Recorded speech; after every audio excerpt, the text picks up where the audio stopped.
Hello, welcome back, everyone. Today we can have a nice podcast presentation. We're going to talk about the winners and losers of the 2021 real estate housing boom. We're going to talk about a few other things during this presentation. Welcome back. This is Seewing Yee, and my guest host is Justin Zawodny, who is a real estate consulting advisor in the Southwest Florida Cape Coral market, and he's one of our network turnkey provider. He helped many of our out-of-state investors to buy turnkey cash flow properties in his market. So welcome, Justin. How are you? Great, Mr. Yee. How are you? Very, very good. Here's my question before you share some examples of the success stories that our investors actually experience when they purchase property from your market with your guidance. So before we do that, as I recall, back in 2020, when the onset of COVID occurred, I knew it and you knew it. The real estate market is about to go bonkers. And with the mortgage rate coming down to like 3 to 3.5%, even for investors at that time, and the bidding war in a multiple offers about to happen during the middle of 2020 and then during the duration of 2021 and the first 2 quarters of 2022, around the 18-month window, I believe that this window, 18-month window, was people who had the wherewithal to pull the trigger during that time to buy in a good market, to buy in a capital market. They make out like winners. Now, when I'm speaking on behalf of my network, and we have several thousand members within my network, Justin, and I also promote other markets, turnkey market in a very good, robust markets other than Florida. But you and I remember, I pushed your market during the real estate boom. I submit newsletters and opportunities to my database. Look, my database of investors are really no different and then the cross section of all the potential investors out there who's trying to become an investor, who's trying to buy rental property. It's a cross section. And as you and I recall, we worked very hard during that time several years ago to encourage and motivate our investors when they want to qualify to buy it, but to buy it before anyone else, the mass frenzy entering the market in the Southwest Florida. So some of the examples, can you share some examples? Like, I know we have a handful of investors to purchase and did very well, or we can discuss the case example without using their name or the address of the property. But we also experienced frustration, you and I, when we doing consultation of other investors from my network, right? And you gave a very good presentation during that time. And some of the excuses, as I recall, some of them were very well qualified buyers. Don't get me wrong, right? Otherwise, they would not be. I would not be sending to you as a referral. Some excuses they were saying, "Oh, we're at the top of the market. Oh, I want to get a better deal. I want to negotiate for 25% discount on some of your listings." Another excuse I found that, "Oh, I'm going to wait until a better opportunity. I'm going to wait until the mortgage rate come down to 2% or whatever."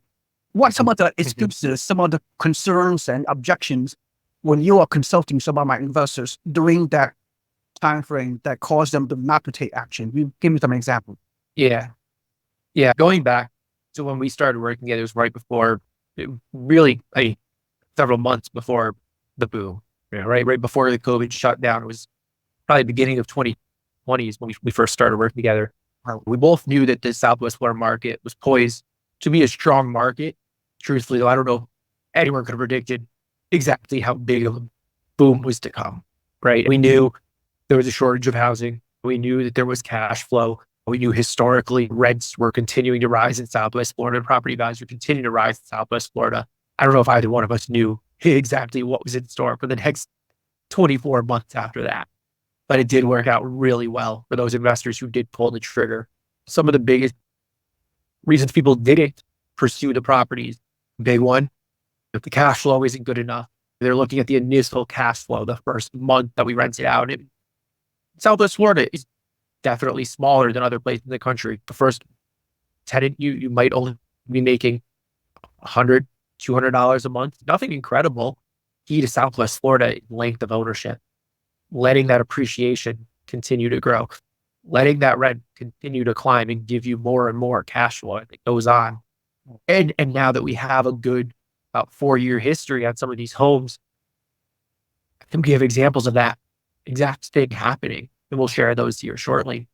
A couple other ones. Oh, we want to negotiate a better price. The builder's not negotiating. You're right. I love negotiating, right? I love trying to get the best deal we can get, but there's times where that works and there's time where that doesn't. We were in the middle of a boom. We had builders buying or buyers purchasing from builders as prices were going up $5,000 a week, right? Buyers were banging down the door at the builder trying to get any inventory they had. That's really not a time to negotiate. Let's lock up the deal. Let's get the best incentives we can get and let's move on. But we're not going to win a negotiation over price. We're just going to go to the next person who's going to call them in 20 minutes. So again, there's a time and a place, and it just wasn't the time to really try to negotiate too much. I think just general fear. It was, things were happening really quickly back then. Inventory was flying off the list. Prices were going up. I've never seen them go up. They were going up 1% a month, sometimes even in a couple of weeks. People were scared there was going to be a collapse. And I don't know, at this point, it went up so much, I'm not even sure a collapse would cause an issue. Some of these investments have gone up almost 100% in value. If it goes down 40%, they're still pretty healthy. I don't know if that's even something that's a problem at this point. Not that I expect it, but yeah, if that perfect storm happened. Yeah, hindsight is 2020, right? As we talk, you and I are talking right now, May of 2024, should have, would have, could have. Look, at the end of the day, it's all by human behavior, right? The majority of my members, they're never going to do anything. Every single year, they're going to miss out. They're going to find some kind of excuses to not to take action. This happened 3 years ago.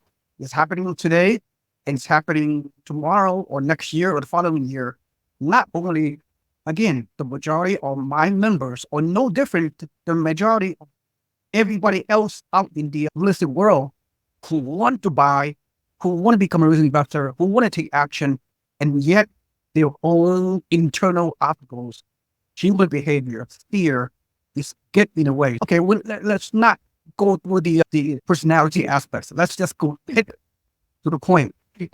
One final thing I'd like to add, I think the biggest thing that really what it all boils down, investing in real estate, it carries risk, as does any investment anyone will ever make. However, we do a lot of things to help mitigate that risk, to help lower that risk as much as possible. We know this is a big decision, a big step anyone's going to take. The only thing we really can do is point to the historic data.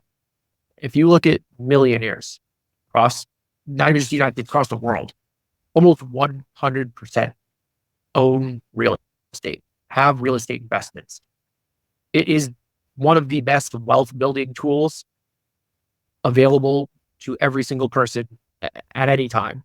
It is a big purchase. It is a big investment. It is a scary thing to do, but with the proper guidance, picking the right property, getting the right tenant placed, with the proper reserves for things happening. Again, we're going to go into the data, but it can be very successful. And that's the risk for reward that needs to be balanced. And when it's done properly, it works really well. Right. Buy and hold long term. That's the name of the game. So anyway, okay, we have some exciting 3 actual case examples of our network investors for my network that have purchased 2 or 3 years ago. And let's go over the before and after. Let's go over each example, the initial purchase price at that time, what month in here, and then fast forward to today, what's the value growth, and also to the best you can adjust what was the rent at that time, and versus the rent that the tenant is paying for that very same house. We have 3 examples. So let's cut to the chase. Let's hear some winners. Let's hear some good success stories. Go ahead. Yeah.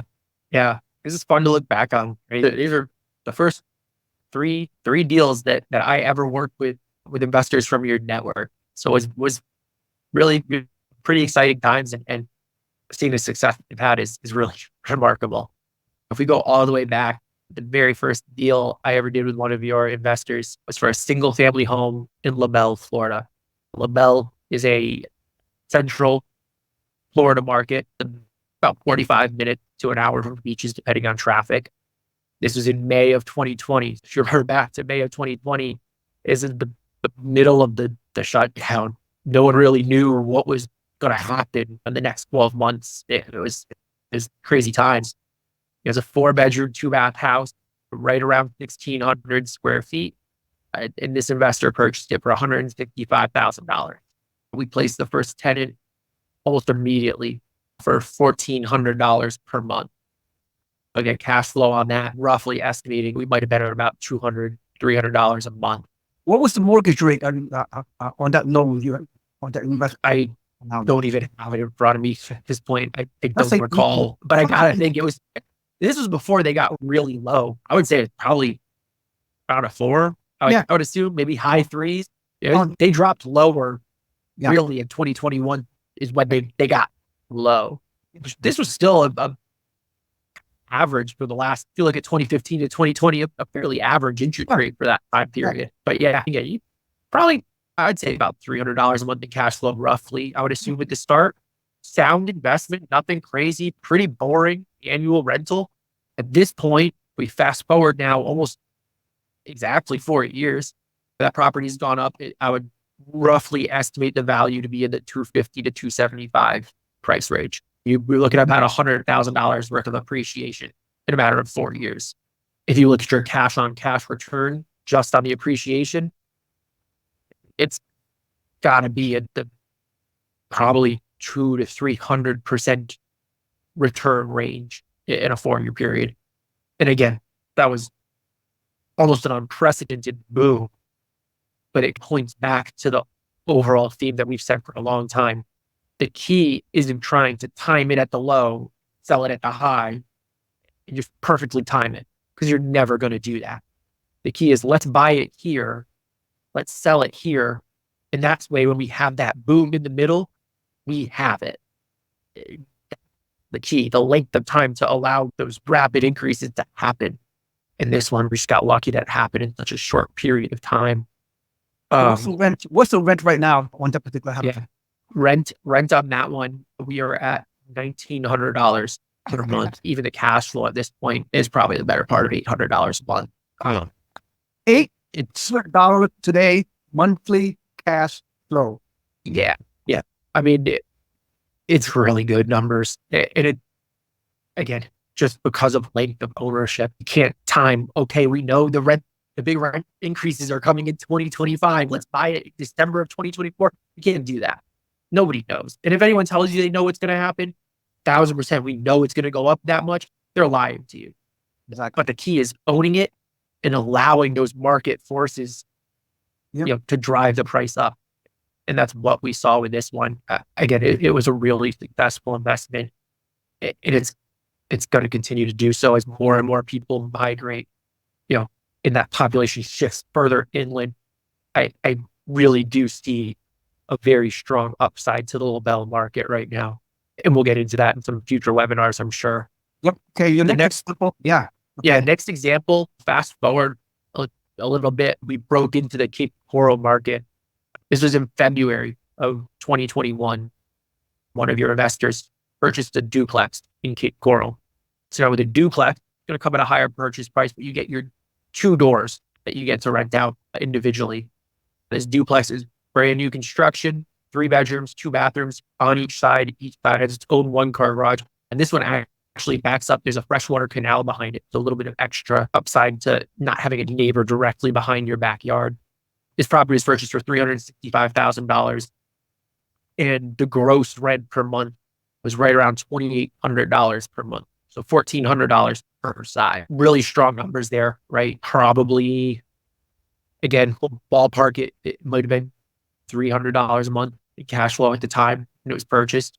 Nothing crazy, because you're not going to get rich quick, but it had cash flow, pay off all the expenses. It's going to leave some money in the reserves, and was going to be a desirable property that people wanted to rent. The duplexes in Cape Coral, they do rent very well because it's the lowest price point of rent in that market, the most affordable property to rent in all of Cape Coral. And sure enough, fast forward 3 years, that particular duplex, it actually has never had vacancy ever.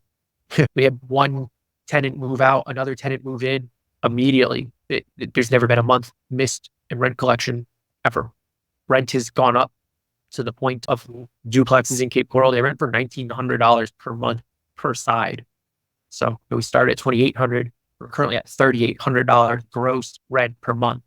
So if we started with a couple $100s of cash flow, it's now greater than $1,000 a month cash flow for that building.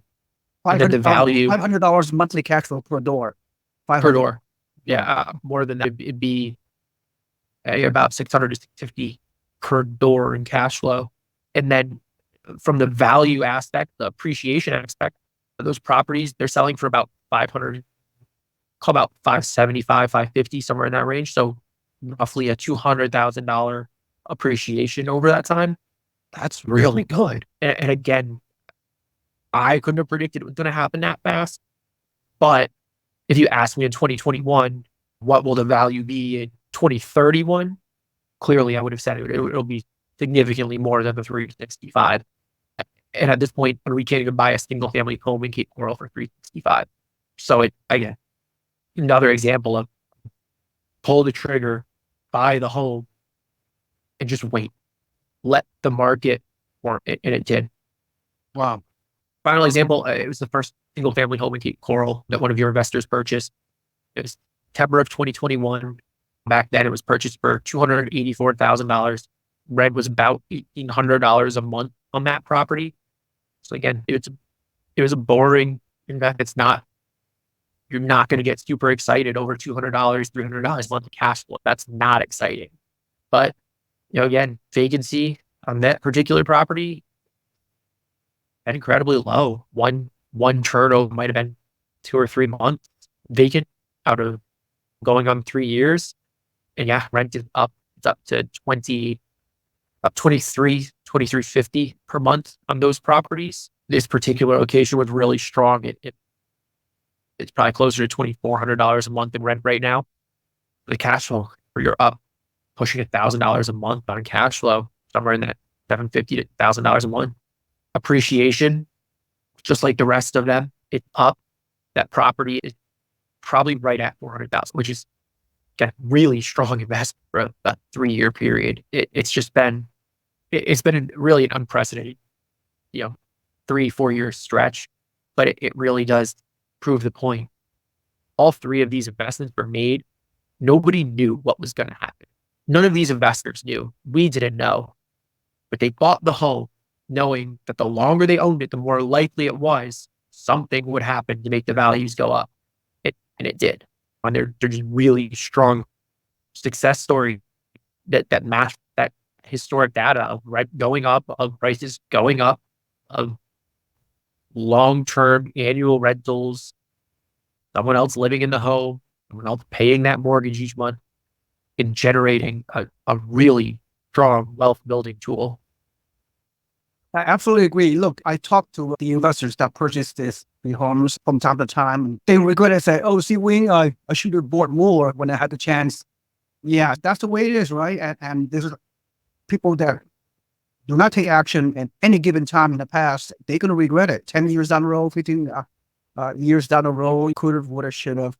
So my takeaway, Justin, from this is, look, I know 2021 was an anomaly. It's something that historical, once in a historic world of the earth that this has happened. We're moving forward. You and I, we don't have a crystal ball.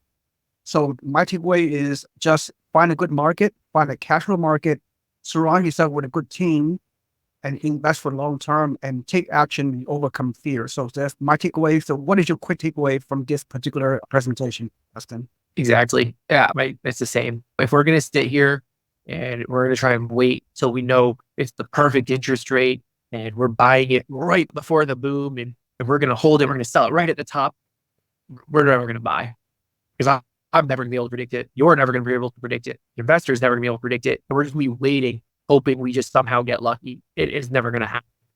But if we, again, find strong markets with good historical data, with healthy inventory, good setups for the long term, and just make the investment and wait for the long term, let the real estate market do what it does, for hundreds of years, it's going to be okay the longer someone's prepared to hold the home.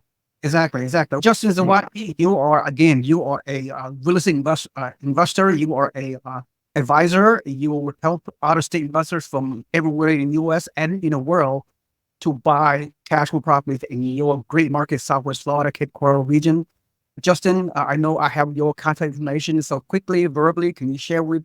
You also help people, primary home buyers as well, people who are moving into your market to buy a primary home to live as well, not just investors from out of state. So how can people reach you? Can you verbally share with people the best way you could be reached? Yes, the best thing to do, we're full service real estate brokerage. So we do it all. We help buyers, sellers, investors, and tenants, everybody. So buying, selling, renting, investing, you name it, we're the one-stop shop for it all. If you're interested in one of the properties, the first thing I always tell someone to do, get in touch with Mr. Yee. You need to review your situation with you, talk about what your goals are, make sure that Southwest Florida is a good fit. Once you've had that talk with Mr. Yee, he's going to send you over to me and let me know what you're looking for, what your goals are. And from there, we're going to help you start identifying potential properties. We'll do video showings. We'll run through the numbers, kind of pros and cons of different areas you could invest in, help you find the property that you are the most comfortable with, help you through the full purchasing process. And then immediately the first day, take over as your property manager, get the home rented out to a highly qualified tenant and manage the home, keep it as pain-free as possible. I would say on average, our investors work maybe an hour a month on their rental properties. Sometimes less than that, truthfully. A busy month might be an hour a month. So I agree. Justin, you've been an amazing network turnkey provider for our network, and we'll continue to work with you over time. You have longevity in your market. As people can see, you're very young, so you could be in the business for a very long time and be the next generation of buyers can help. I will take the liberty of providing your phone number verbally, area code 439-877-4323. Thank you for sharing your great information, everyone. Appreciate you guys watching this video. Have a nice day.